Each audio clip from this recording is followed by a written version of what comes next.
This is what this channel started on. This menu is a hidden option menu that I found that PECRON didn't tell anybody about. I don't know why it wasn't in the manuals. I don't know if it slipped her mind, but I think it was a really bad circumstance. So this whole channel got started because of this option.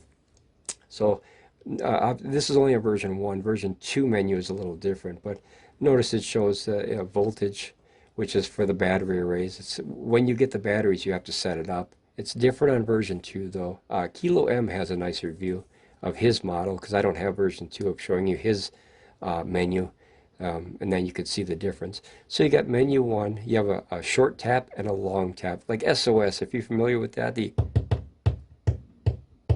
you know, Morse code. So basically you have a short tap and a long tap on each button. So this will change the values. Don't change anything in here, please. Read the new updated manual. But if you tap this and tap this, I'll change it. You can see that the numbers, you can change the values. Don't do it. Then you hold down the AC for about 2 seconds and notice it goes to number 2. I guess that's the power draw when it's on idle or something like that. The best of my explanation from the manual, because the broken English in the manuals, it's tough to decipher sometimes from the divide between China and America as far as the language divide. You always get things lost in translation, of course. So you don't monkey with that. Just don't change it. This one resets every time you do the system anyway. So if you accidentally change this one, don't worry, it'll change itself back. This was 1,670 when I first got this unit. When I hooked the EB3000s to it to make it an 8 kilowatt system, this reset to 1,584. So it's some kind of calibration of the batteries and how much it's supposed to put out when it's idle or something like that. But you don't have to mess with it. So you hold it again, and then it goes to number 3. Number 3, I believe, is a percentage. If the batteries are more than 1% off, this is what turns those lights green and red on the side of the batteries. I can't confirm that, but I'm pretty sure, because I've messed with this a lot, and I think I tried every option on this whole box other than ripping it apart and hitting it with a sledgehammer. But option 4, now if you go one more, option 4 is the one you need if you get the first version. Hopefully they'll get rid of the first version and only start selling the second one.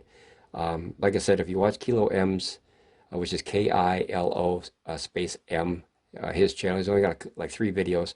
One of them is his model setting this up.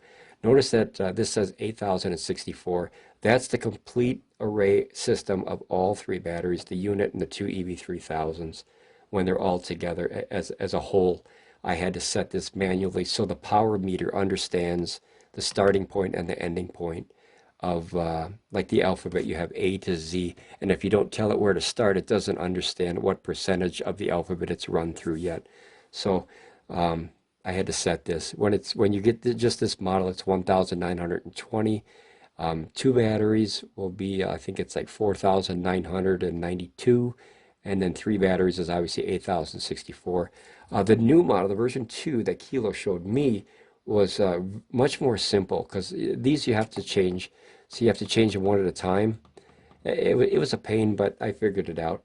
But Kilo's version gave you simple options. When you go to their menu and you get to the battery section of the menu, you click 1 battery or 2 batteries. Super simple, way easier than this, because if you screw this up, your power meter might be off. Okay, so if you hold this down again and you go to menu number 5, that's level 3. Basically, that's the brightness of the screen, as you see how it dims. So I leave it up on 3. You can see that during the daytime outside in the sun. It's a fantastic. And then obviously when it's on standby, it'll dim down to save power. But I leave it on 3 because outside you want to see this. You want to see it from a distance. You want to see it from an area. Say you're grilling or something. You want to look over and see what kind of power you got. You can see it from a distance. That's nice. All you got to do is push that button. Otherwise, like I said, you can't see it during the day if it's like this. It's too dim. So, and it doesn't use much power. I mean, it's all LEDs, small stuff. So menu 6 goes to the off timer. We don't use it, but basically the off timer is very simple. You set how many hours you want the system, all the way up to 6, to go off if it was on standby. So if this sat here now for 6 hours, it would shut itself down. we don't need it. We don't use it. We use this 24 hours a day, 7 days a week, and it will be 365 days a year until these battery cells are dead. We will be using this model, or unless they build a bigger one or better one and we upgrade. But we've been using it 24/7 since the day we bought it, nonstop. And I mean all kinds of loads, heavy, light.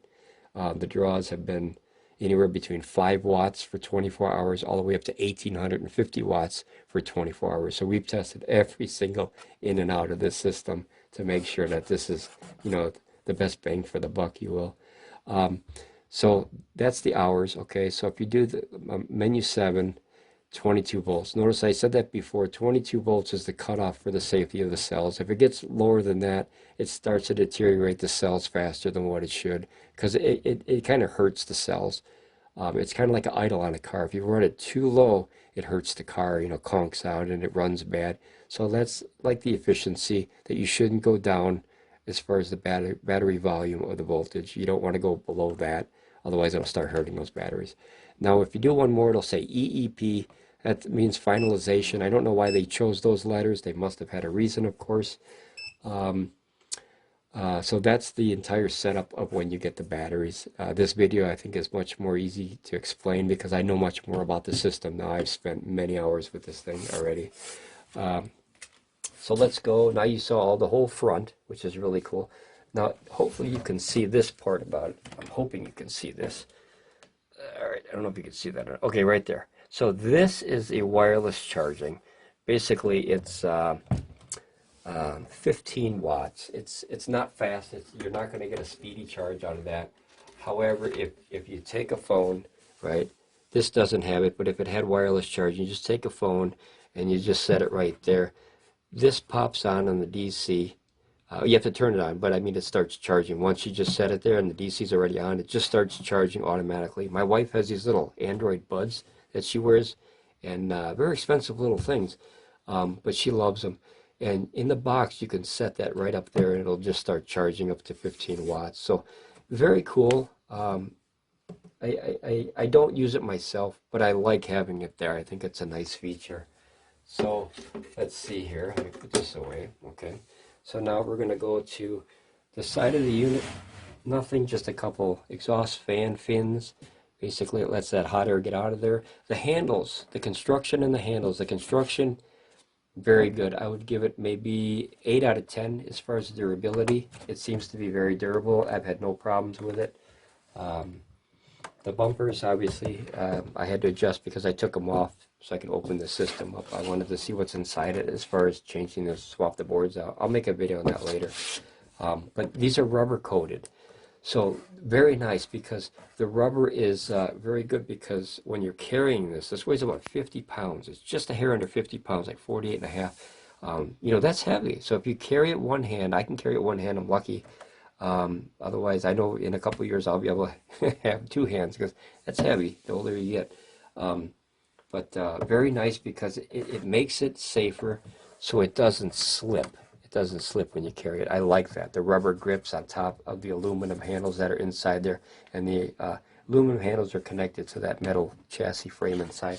So now if we go to the other side has all the goodies for the expansion batteries. These are the 2 fans, so you have 2 12-volt fans. I like systems that have 2 fans for number one reason. If for some reason this fan dies, this one keeps going.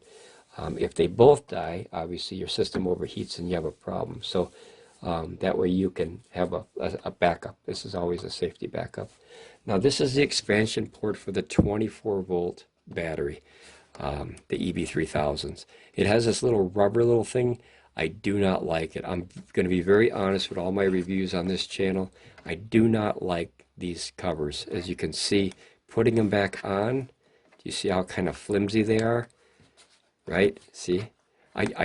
There, I got it lucky. I don't like these. I would like to see a cap, a plastic cap that you put on and twist and lock, like the cables for the cascading. I think that would be a very, very big, important upgrade, because this being so flimsy, these are live ports right here. If you put banana plugs in there and you touch something, you're going to have a problem.